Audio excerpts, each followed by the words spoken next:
अल्लाहुम्मा सल्ली व सल्लिम अला मुहम्मद नबील उम्मी व अला आलिहि व अस्हाबिहि व इत्रतिहि बि अदद कुल्ली मालूमिन लका अस्तगफिरुल्लाह अल्लज़ी ला इलाहा इल्ला हुवल हय्युल क़य्यूम व अतूबु इलैहि या हय्यु या क़य्यूम। बिस्मिल्लाहिर्रहमानिर्रहीम। जी second year students, Mr Chips के चैप्टर नंबर 12 के इम्पोर्टेंट क्वेश्चन। क्वेश्चन नंबर 1 है, when and why did Ralston leave Brookfield? Ralston ने कब और क्यों ब्रुकफील्ड को छोड़ा? तो इसका आंसर है Ralston left Brookfield in 1911 to better himself. Ralston ने 1911 में ब्रुकफील्ड को छोड़ दिया अपने आप को बेहतर बनाने के लिए। He was offered the headship of another greater public school. उसको एक और बड़े पब्लिक स्कूल की हेडशिप ऑफर हुई थी, हेडशिप की पेशकश हुई थी। क्वेश्चन नंबर 2 है, who was Chatteris? What kind of man was he? Chatteris कौन था? वो किस तरह का इंसान था? तो आंसर है Chatteris succeeded Ralston as the headmaster of Brookfield. Chatteris Ralston के बाद ब्रुकफील्ड का हेडमास्टर बना। He was brilliant, modern and friendly. वो ब्रिलियंट था, ज़हीन था, मॉडर्न था और फ्रेंडली था। He requested Mr. Chips to join Brookfield in 1916. उसने 1916 में मिस्टर चिप्स को दरखास्त की कि वो ब्रुकफील्ड को दोबारा ज्वाइन कर ले। क्वेश्चन नंबर 3 है, व्हाट बिफेल मिस्टर चिप्स इन 1913? 1913 में मिस्टर चिप्स को क्या हुआ? Why did he decide to get retirement in 1913? उसने 1913 में क्यों फैसला किया रिटायरमेंट लेने का? When did Mr. Chips fall ill? Mister chips कब बीमार हुआ? यानी कोई भी क्वेश्चन आ जाए इनमें से तो इसका यही जवाब है। 1913 का नंबर आपने याद रखना है 1913। तो आंसर है in 1913 Chips caught the disease of bronchitis.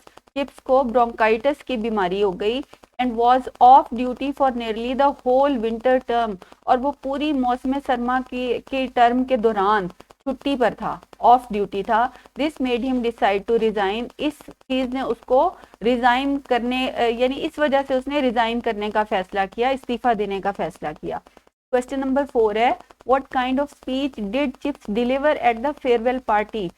Farewell party पर मिस्टर चिप्स ने किस तरह की तकरीर की? तो आंसर है chips delivered a very interesting and long speech. Chips ने एक बहुत लंबी और दिलचस्प तकरीर की। He created fun and made everyone laugh. उसने मिजाह पैदा किया और हर एक को हंसाया।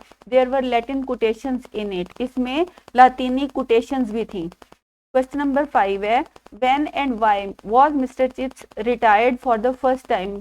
पहली बार मिस्टर चिप्स ने कब और क्यों रिटायरमेंट ली? वो कब और क्यों रिटायर हुआ? इसी को इस तरह भी पूछा जा सकता है, what was presented to him on this occasion? इस मौके पर उसे क्या पेश किया गया? When was he given a farewell party? उसको फेयरवेल पार्टी कब दी गई? When did Chips receive his farewell party? Chips ने अपनी फेयरवेल पार्टी कब ली? तो आंसर है mister Chips retired in July 1913।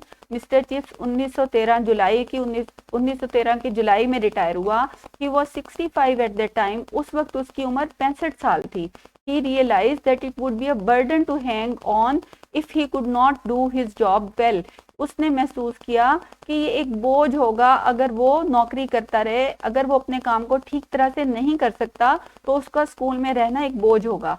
The school authorities gave him a grand farewell party. School के अथॉरिटीज ने, स्कूल के हुकाम ने उसको शानदार फेयरवेल पार्टी दी, अलविदाई पार्टी दी। He was presented a check, a wall clock and a writing desk. उसको एक चेक दिया गया, एक वॉल क्लॉक और एक राइटिंग डेस्क दिया गया। अच्छा, इसमें कब और क्यों भी आ गया है कि कब रिटायर हुआ, क्यों रिटायर हुआ और क्या मिला, सारी चीजें इसमें आ गई हैं। क्वेश्चन नंबर 6 है, what did he say about the captain of the school? School के कैप्टन के बारे में उसने क्या कहा? ये उसने अपनी स्पीच के दौरान मुख्तलिफ बातें कही थी। तो इसका आंसर है Chips said that the captain belong to an exaggerating family. उसने कहा, चिप्स ने कहा कि कैप्टन एक एग्जैजरेटिंग फैमिली से बिलोंग करता है। कैप्टन का ताल्लुक एक ऐसे खानदान से है जो बातों को बढ़ा चढ़ा के बयान करता है, मुबालगा आराई करता है। यानी एग्जैजरेटिंग का उर्दू में मीनिंग शायद एग्जैजरेटिंग से भी ज्यादा मुश्किल है। He said that once he gave his father 1 mark. उसने कहा कि एक बार इसके बाप को मैंने 1 नंबर दिया। He exaggerated it into 7। उसने इसको बढ़ाकर 7 बना लिया। All laughed at it. सब इस पर हंसने लगे। क्वेश्चन नंबर 7 है, which were the memories he wish to include in the book? यानी कौन सी यादें थी जो वो अपनी किताब में शामिल करना चाहता था? Y could he not right his memories, वो अपनी यादों को लिख क्यों नहीं सकता था। What sort of book did Mr. Chips wish to write? Mr. Chips किस तरह की किताब लिखना चाहता था? तो आंसर है he wanted to write the matter about the rat that Dunster placed in the organ loft. वो लिखना चाहता था वो वाला वाकया, चूहे का वाकया, चूहे के बारे में जो वाकया था जो डंस्टर ने ऑर्गन लॉफ्ट में रख दिया था। ऑर्गन जो इनका म्यूजिकल ऑर्गन होता है, जो मौसीकी बजाने के जो होते हैं। When Ogilvy was taking choir practice, जब ओगिलवी क्वायर प्रैक्टिस करवा रहा था, यानी मश्क करवा रहा था। क्वायर होता है ग्रुप ऑफ सिंगर्स, यानी काफी सारे सिंगर्स और म्यूजिशियंस जब मिल के एक प्रैक्टिस करते हैं तो उसको क्वायर प्रैक्टिस बोलते हैं।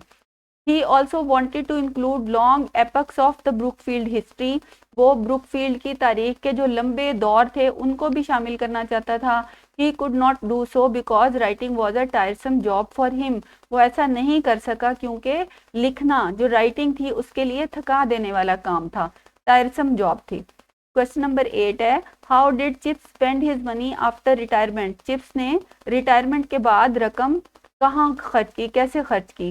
What was the financial condition of mister chips after retirement? Mister chips की फाइनेंशियल कंडीशन, माली हालत कैसी थी रिटायरमेंट के बाद? तो आंसर है chips income was more than his needs. Chips की इनकम उसकी ज़रूरियात से ज़्यादा थी। He gave money to the poor, वो गरीबों को मनी देता था, रकम देता था। He also gave money to various school funds, वो स्कूल के डिफरेंट मुख्तलिफ किस्म के जो फंड्स थे उनमें रकम देता था। And also to the Brookfield mission, और ब्रुकफील्ड का जो स्कूल का मिशन था उसके लिए भी रकम देता था। क्वेश्चन नंबर 8 है, what were the activities of chips after retirement? Retirement के बाद चिप्स की एक्टिविटीज क्या थी? What were chips enjoyments eight Mrs wickets, या मिसेस विकेट्स के घर पे उसकी वो किस चीज को एंजॉय करता था, वो कौन से काम करता था? तो आंसर है Chips invited old boys to tea. Chips पुराने स्टूडेंट्स को चाय पर बुलाता था। ही वॉच्ड मैचेस, वो मैच देखता था। He edited the Brookfield directory, वो ब्रुकफील्ड की डायरेक्टरी को एडिट करता था। ही रोट आर्टिकल्स, वो आर्टिकल्स लिखता था। And read newspapers and detective novels, और अखबार पढ़ता था और जासूसी नॉवेल पढ़ता था। क्वेश्चन नंबर 9 है, how long did Chips serve Brookfield? Brookfield को मिस्टर चिप्स ने कितने अरसे तक सर्व किया, कितने अरसे तक उसने ब्रुकफील्ड में काम किया? When did chips finally retire?